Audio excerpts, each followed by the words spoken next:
So what's up? Magandang gabi sa inyong lahat mga kamanok. So Merry Christmas po sa inyo. Advance Merry Christmas kasi ngayon is December 24 at kinabukasan, konting oras na lang, Pasko na. Sana po mga kamanok, okay lang po kayo, masaya at sineselebrate ninyo ang Pasko ng sama-sama. Okay? So at this moment of time, ang atin pong magiging mga topic is galing ulit sa inyo. Okay, yung inyong mga katanungan na inyong inilagay sa comment section. Kaya mga kamanok, sinasabi ko sa inyo, napakaganda ng channel natin ito kasi lahat ng inyong mga tanong maririnig po dito. Lahat po ng inyong mga tanong, akin po yung iisa-isahin. Kaya mga kamanok, if ever na gusto mo rin masagot ang katanungan mo at nagugustuhan ninyo ang aking mga video na ginagawa, huwag niyong kalimutan na mag-subscribe, mag-like, at syempre mag-comment na po kayo. Okay, so kung nagawa mo na yan, simulan na po agad natin ang ating topic ngayong gabing ito.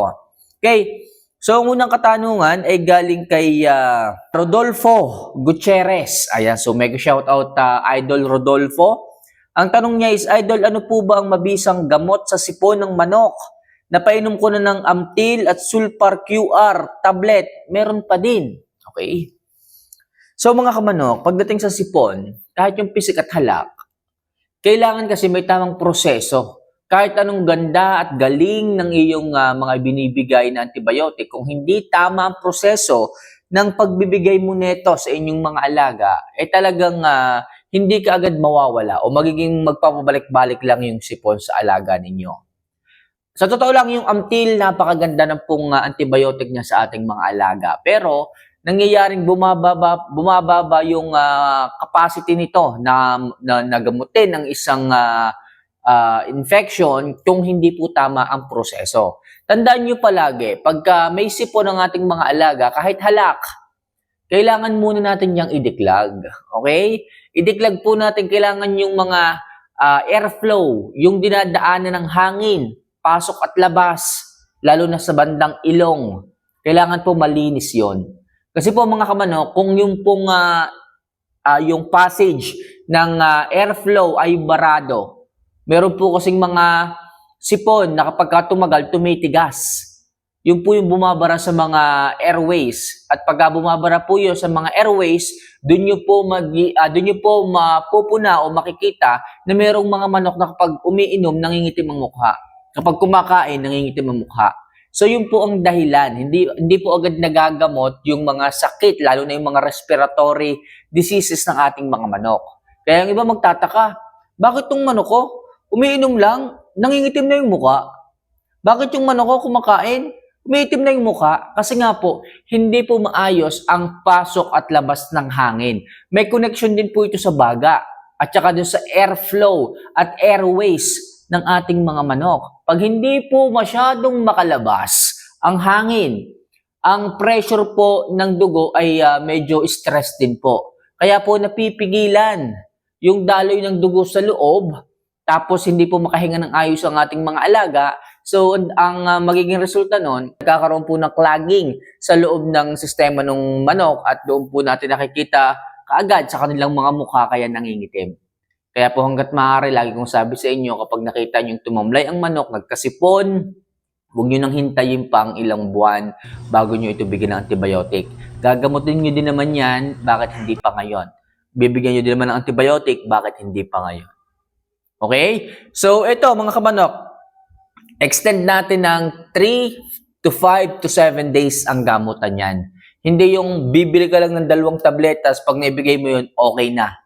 O kaya naman, nagbigay ka ng 1 tabletas ngayon na wala ang sipon, hindi mo na itinuloy. Yun ang mga sitwasyon mga kamanok na po pwedeng bumalik ang infection. Pag umulan ulit ng konti, nalamigan, pwedeng dapuan ulit ng sipon. Kaya mapapansin nyo, bakit bumalik na naman yung sipon? Bakit nagkaroon na naman ng halak? Gumaling na to. Yun po yung dahilan mga kamanok. Kasi po, hindi po natin na itutuloy-tuloy yung pagbibigay natin ng antibiotic hanggang 5 to 7 days.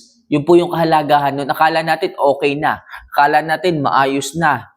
Pero bakit bigla nilang bumabalik? Pag bumabalik, lalo po tayong mahihirapan. Bakit po? Kasi nai-immune na po yung sakit sa ating mga antibiotic na ibinibigay. Kaya ang gagawin natin doon, papalitan natin ang antibiotic. Hahanap tayo ng mas above ng antibiotic para ibaba yung infection sa loob ng katawan ng ating mga alaga. Kaya mahalaga yung continuous na pagbibigay ng antibiotic kahit maayos na yung manok. Okay? So next, ang next question ay galing kay Vladimir. Ayan, so Lodi, good morning.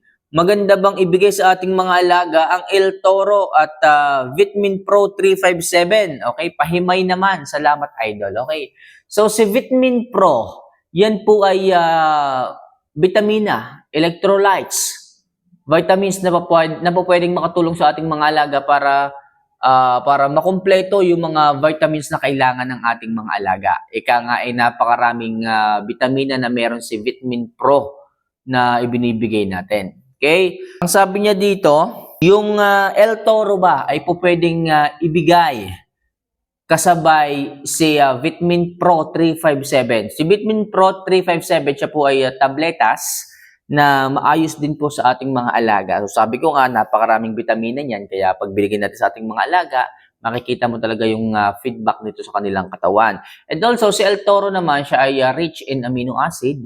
Kaya po sinabing El Toro, siya ay nagbibigay ng magandang support ng amino acid, protein sa katawan ng ating mga alaga. Kaya kung hindi man makuha o ma-achieve ng ating mga manok yung protina na dapat ay nakukuha nila sa pagkain, yung pong El Toro, siya pong nagdadagdag nung protein na kulang para mag-build ng muscle para bumuka ang pangangatawan. So yun po ang goal at yun po ang in charge sa muscle development ng katawan.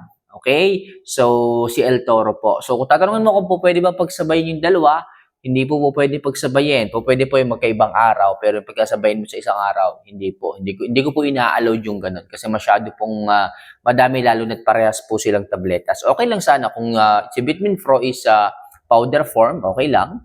Mixture natin sa tubig, sa painom, walang problema. Pero kung parehas tabletas, baka po mamaya medyo mataas ang dosage niyan.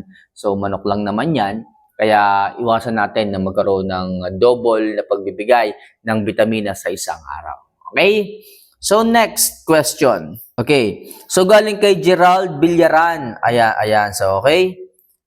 Idol, nakaranas ka na ba na bigla na lang nai-injured ang pakpak ng alaga mo kahit wala naman siyang ginawang exercise?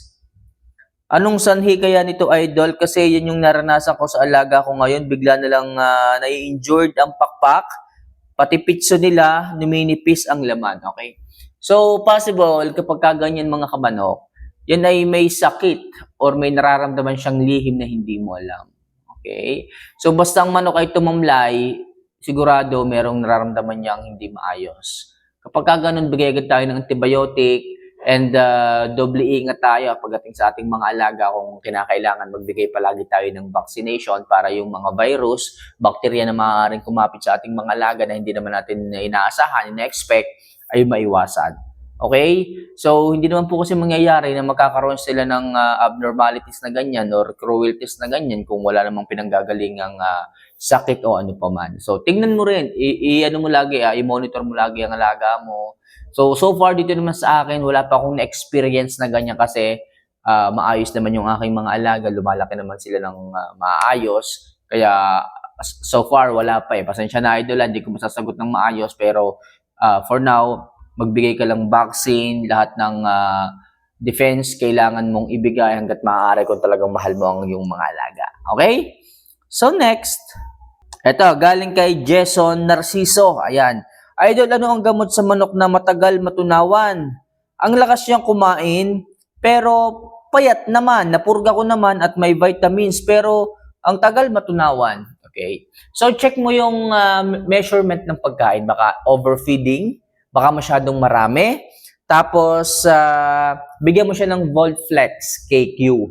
Okay? So, yung Voltflex KQ, makakatulong yan sa panunaw ng ating mga alaga. At yung nakikita mo na nag-a-adjust na yung manok, bumibilis na yung panunaw, okay? Wala pa naman yung next meal, pero kita mo, empty na.